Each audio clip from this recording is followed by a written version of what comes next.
Bismillahirrahmanirrahim kulan wacan oo wanaagsan ku soo dhawaada daawadayaal warka xogta TV qodobada ku daawan doontaan waxa ugu dooron madaxweyne Sheekh Shariif oo ka badbaaday shirqool lagu dhaawici lahaa sumcadiisa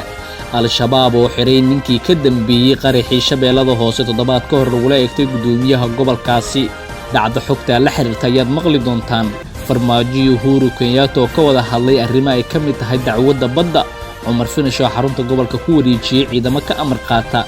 dawladda Soomaaliya oo ciidamo geysay gobolka Gadeesi Axmed Madoobe looga weerar Kismaayo qarax ka saaray geesto saraakiil wala eegtay Muqdisho warka dibadda daawadayaal waxa ka mid ah Koongareeska Mareykanka oo bilaabay baaris xilka looga qaaday madaxweyne Trump hageeg haddii aad nagu cusub tahay fadlan daawaday subscribe channelkan si aad u hesho warar ku saabsan akhbaaraadka caalamka taariikhda waxay tahay 25 bisha 9 September 2019 intii aad maqasheen oo faahfaahsan ku soo dhawaada daawadayaal madaxweynihii hore ee Soomaaliya Sheekh Shariif Sheekh Axmed oo dhawaan loo diiday inuu u duulo magaalada Kismaayo ee gobolka Jubbada Hoose ayaa ka badbaaday shirqool sumcadiisa ay ku dhiman lahayd oo la rabay madaxweyne Shariif waa hogaamiye saameyn balaaran leh sidoo kalena lagu tiriyay dadka ugu dhow ee Soomaaliya hoggaankeeda ku soo laaban kara ayaa dawladda Kenya iyo mas'uuliyiin ka tirsan dawladda Soomaaliya waxay u soo jeediyeen inuu diyaarad military ka raaco magaalada Nairobi ee xarunta Kenya taasoo toos u tagaysa Kismaayo inkastoo ay magaalada Kismaayo saaran tahay xanibaad ay ku soo rogtay dawladda Soomaaliya ayaa haddana Kismaayo waxa si maalinlaha u taga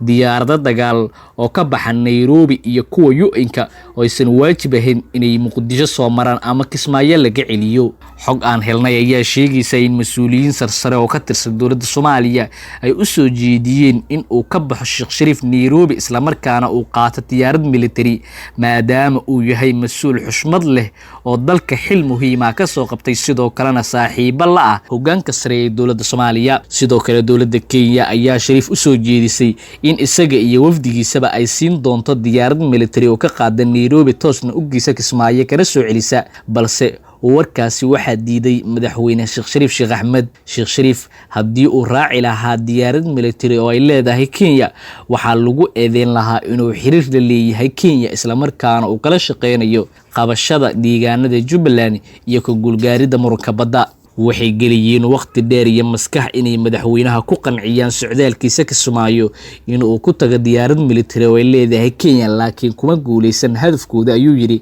xildhibaan ka tirsan golaha shacabka ee baarlamaanka Soomaaliya macada in xubnaha ka tirsan dawladda Soomaaliya iyo dawladda Kenya ay soo jeedintan sameeyay ay is ogaayeen waxa macquul ah in Kenya danteeda tahay in Shariif geysa Kismaayo si uga qayb gala cali masaarka Axmed Madoobe halka dawladda Soomaaliya danteeda tahay inay sumcad disho Shariifka al-shabaab ayaa sabab la yaab lagu xiray ninkii fuliyay qaraxii Shalaambood lagu eegtay toddobaad ka hor maamulka gobolka Shabeellada Hoose dagaalamayaasha shabaab ayaa xiray nin beeraley ah oo ka tirsan kooxdaas oo toddobaadkii hore mas'uuliyiin ka tirsan maamulka gobolka Shabeellada Hoose iyo kuwa degmooyinka Qoryooley iyo Marka ku qaraxiyay deegaanka Shalaambood xogtaan helnay ayaa sheegaysa in ninkan xireen shabaab kadib markii uu soo wacay amiirkiisa kadibna uu ku wargeliyay inuu qarxiyay mas'uuliyiin ka tirsan dawladda Soomaaliya oo ku sii jeeday degmada Qoryooley kadib markii ay ka yimaadeen soo dhaweyntii qeyre ee magaalada Marka sababta loo xiray ninkan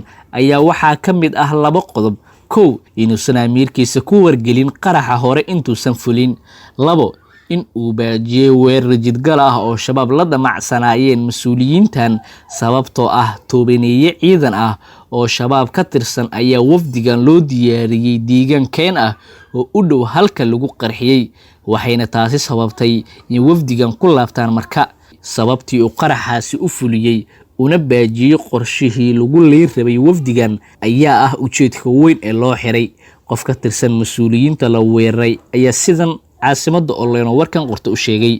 alla ayaa na badbaadiyay waxay rabeen inay nagu laayaan dhulkayna ah oo ay ku diyaariyeen ciidan badan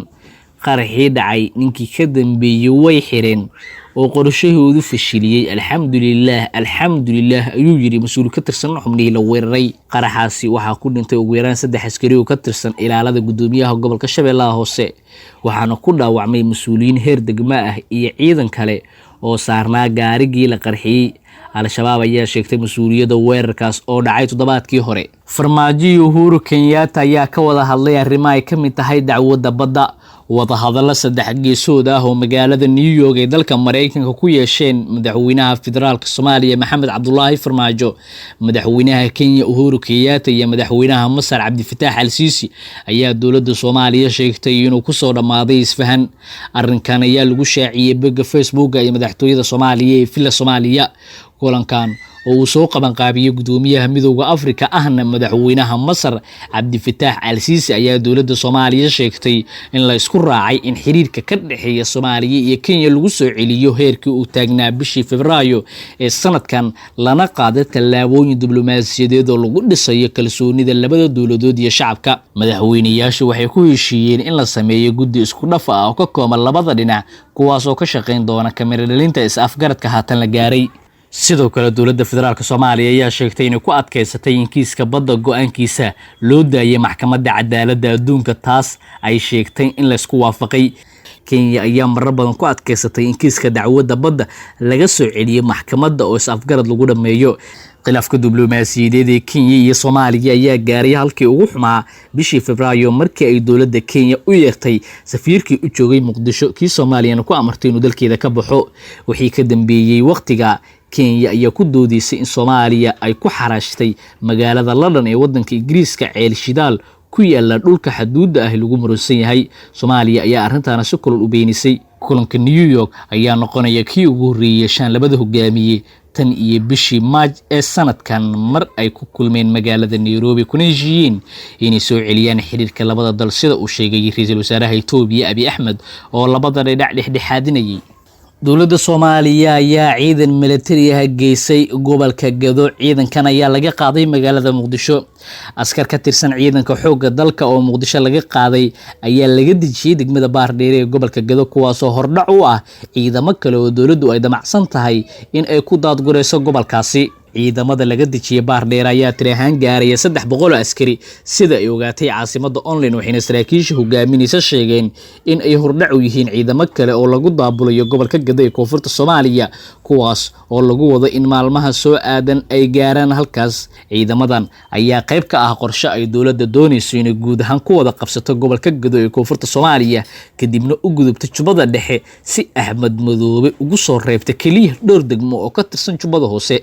Tallaabadan dowladda federaalka ay ciidamada uga dejisay Baardheere ayaa ku soo aadaysa iyadoo wasiirka arrimaha gudaha xukuumadda Soomaaliya Cabdi Maxamed Sabriye u yeeray gudoomiyaha gobolka Gado Maxamed Maxamuud Maxamuud iyo saraakiil ka tirsan ciidamada militariga Soomaaliya ka howlgala gobolka Gado. Qaar ka mid ah xubnahaas ay u yeertay wasaaradda arrimaha gudaha ayaa soo gaaray magaalada Muqdisho sida aan xogta ku helnay, waxayna ka wada hadleen sidii Axmed Madoobe looga saari lahaa maamulka Jubbaland. ciidamo si gaar ah u tababaran ayaa lagu wareejiyay ammaanka xarunta gobolka Banaadir. Xarunta dowladda hoose Xamar oo ku shaqeeya gudoomiyaha gobolka Banaadir Cumar Finish ayaa amnigeeda si buuxda lagu wareejiyay ciidamo si gaar ah u tababaran. Gudoomiyaha gobolka Banaadir Cumar Maxamuud Maxamed Finish ayaa xog heshay caasimada online waxay sheegaysaa in intuu hayay xilkan uu ka shaqeynayay sidii u soo xulan lahaa ciidamo uu ku aamino amnigiisa. ciidamada lagu wareejiyay amniga xarunta gobolka Banaadir ayaa ka tirsan booliska Soomaaliya, gaar ahaan kuwa loo yaqaan birmadka, waxaana dhawaan tababar gaar ah lagu soo gabagabeeyay magaalada Muqdisho. Xaruntan ayaa qarax ka dhacay 24kii bishii Juulaay, waxaana lagu dilay Allah ha u naxariistay gudoomiyihii gobolka Banaadir ee kan ka horeeyay injineer Yariisow iyo mas'uuliyiin kale oo ka tirsanaa maamulka gobolka Banaadir. Dhammaan ciidamada u xil saaran sugidda amniga xarunta gobolka Banaadir intii uu ka shaqeynayay maamulkii kan ka horeeyay ayaa laga wareejiyay xarunta, waxaana qaar ka mid ah ciidamada saraakiishoodii iyo xubno kale oo ka tirsan maamulka gobolka ku socda baaritaano ku saabsan qaabkii loo fududeeyay qaraxii ismiidaaminta ahaa ee ka dhacay xarunta dowladda hoose ee Xamar. qarax khasaare geystay ayaa maanta ka dhacay magaalada Muqdisho. Warar kala duwan ayaa ka soo baxaya khasaaraha ka dhashay qaraxaas oo ka dhacay maanta qaybo ka mid ah magaalada Muqdisho. qaraxa oo joogtiisa laga maqlay inta badan gudaha magaalada ayaa waxaa la sheegay inuu ahaa miino kaas oo lala eegtay gaari ay la socdeen saraakiil ka tirsan dowladda Soomaaliya. Wararka ayaa sheegay in qaraxa gaariga lala bartilmaameedsaday uu ahaa nooca raaxada xilli uu marayay dalcadda Taleex ee degmada Hodan ee gobolka Banaadir. Khasaaraha hordhaca ee laga helay qaraxa ayaa sheegay in qaraxaas uu ku dhintay hal askari ayna ku dhaawacmeen 3 qof oo la saarnaa gaariga. waxaa kaloo qaraxa ku dhaawacmay dad shacab ah oo ka agdhawaa meesha ay wax ka dhaceen, kuwaas uu ku jira wiil dhalinyaro ah wadana ka ahaa mootobajaaj. warna helnay sheegay in saraakiisha qaraxa la eegtay ahaayeen kuwa ciidan, halka kuwa kalena ay ku waramayaan inay ka tirsanaayeen maamulka degmada Hodan ee gobolka Banaadir. markaana daawadayaal warkii dibadda Koongareeska Mareykanka ayaa bilaabay baaris xilka looga qaadayo madaxweyne Trump. Xisbiga Dimuqraadiga ayaa bilaabay xilka xayuubin rasmi ah oo la xiriirta madaxweyne Donald Trump, taasoo ah in uu ka codsaday Ukraine taageero siyaasadeed sida ay qoreen warbaahinta Mareykanka. Go'aankan ayaa ka yimid madax sare oo ka tirsan Dimuqraadiyiinta. Nancy Pelosi ayaa tiri waa in madaxweynuhu la kulmaa isla xisaabtan dhab ah. madaxweyne Trump ayaa iska fogeeyay tallaabada doqonnimada ah isagoona dadaalada ugu yeeray kuwa qashin ah. daawadayaal waa naga intaa warkii aad kala socoteen xogta TV. haddii aad nagu cusub tahay fadlan daawada subscribe channelkan si aad u hesho warar ku saabsan akhbaaraadka caalamka.